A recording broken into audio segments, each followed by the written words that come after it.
واللہ یضاعف لمن یشاء. اللہ تعالیٰ 700 کا وہ وعدہ ہے کہ جو 1 روپیہ اللہ کے راستے میں خرچ کرے گا اللہ 700 گنا بڑھا کر عطا کریں گے.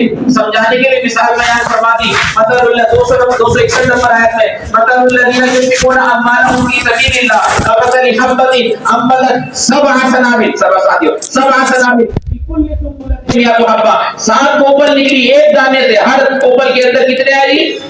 100 دانے. تو جس طرح اس میں 700 بن گئے تو یہ بھی 1 روپیہ خرچ کرے گا اس کو بھی 700 گنا بڑھ کے اللہ تعالیٰ. یہ سمجھانے کے لیے ہو گیا. آگے وہ اللہ یضاعف لمن یشاء. اللہ جس کا چاہے گا جتنا دگنا چگنا بڑھا دے گا. اللہ گن کے تھوڑی دیتا, اللہ گن کے نہیں دیتا. اللہ یرزق من یشاء بغیر حساب. اللہ تعالیٰ بغیر حساب کتاب کے عطا فرماتا ہے. لیکن خرچ کرنے کے بعد فرما دیا کہ جو خرچ کر رہا ہے اس کو ان باتوں کا خیال رکھنا ہے کہ آپ نے دکھلاوا نہیں کرنا, آپ نے اذیت نہیں دینی, آپ نے احسان نہیں جتلانا. پہلے تو ایمان اور اخلاص شرط ہے. پہلی بات ایمان اور اخلاص شرط ہے. تیسری شرط مال حلال کا ہو. مال حلال کا ہو. سب سے اخلاص ایمان کے بعد مال کیا ہو جی؟ حلال کو, جسے اللہ کے راستے میں صدقہ کیا جا رہا ہے. کیونکہ حدیث شریف میں کیا آتا ہے؟ فرماتے ہیں, حدیث کا مفہوم ہے لا صلاۃ بغیر طہور ولا صدقۃ من غلول. نہ بغیر طہارت کے نماز نہیں ہے اور حرام کے مال کا صدقہ نہیں ہے. مال حلال ہے, اخلاص بھی ہے, ایمان بھی ہے, صدقہ بھی اللہ کے راستے میں کر دیا. اب کس بات کا خیال کرنا ہے؟ اب خیال یہ کرنا ہے کیونکہ اخلاص میں ریاکاری خود ہی ہٹ گئی. اب خیال کس بات کا کرنا ہے؟ خیال کرنا اس کو کبھی اذیت نہیں دینی. جس کو صدقہ دیا ہے اس کو اذیت نہیں دینی. جس کو صدقہ دیا ہے اس کو کبھی احسان نہیں جتلانا. آج تم ہمارے کام کو منع کر رہے ہو, بھول گئے اسی در سے تمہاری بچیوں کی شادی کرائی ہے, ہم نے تمہارا علاج کرایا, ہم نے تمہارا قرض ادا کروا دیا. جہاں آپ نے احسان جتلایا, جہاں آپ نے اذیت دی, آپ کا صدقہ ختم. میں نہیں کہہ رہا, اللہ کہہ رہے یا ایھا الذین آمنو, اے ایمان والو. میں بارہا یہ بات کہتا رہا ہوں کہ قرآن میں کم از کم 88-89 مقامات کے اوپر یہ یا ایھا الذین آمنو آیا. اتنی تو فرصت زندگی میں نکالے, کم از کم اس کو پڑھ لیں.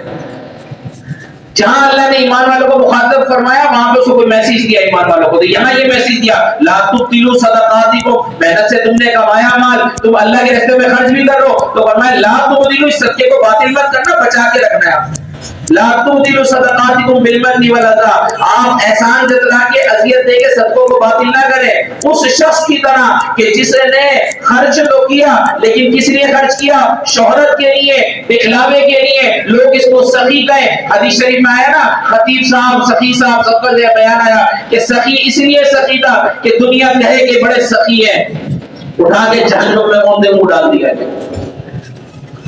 تو اللہ تعالیٰ فرما رہے نا کہ اس شخص کی طرح نہ باطل کرو کہ جو لوگوں کو دکھانے کے لیے اللہ کے راستے کے اندر خرچ کرتا ہے. وَلَا يُؤْمِنُ بِاللَّهِ وَالْيَوْمِ الْآخِرِ, آخرت پہ اور اس پر ایمان وغیرہ اس کا نہیں ہے. اب اس شخص نے خرچ کر دیا, اب یہ سوچے بیٹھا ہے کہ جی قیامت کے روز جب میں جاؤں گا تو مجھے کیا ملے گا؟ میں نے تو بہت سو کی شادیاں کرائی, بہت سو کو راشن ڈلوایا, بہت سو کا علاج کروایا, بہت سی مساجد بنائی, بہت سے مدارس چلائے, بہت سے مولویوں کا گھر آج بھی میرے اس سے چل رہا ہے. لیکن کیا تھا؟ اذیت دے دی, احسان جتلا دیا یا ریاکاری کر لی. ان تمام صورتوں کے اندر آپ کا جو غارت ہو گیا, سارا صدقہ غارت ہو گیا. یہ میں نہیں کہہ رہا, اللہ کہہ رہا.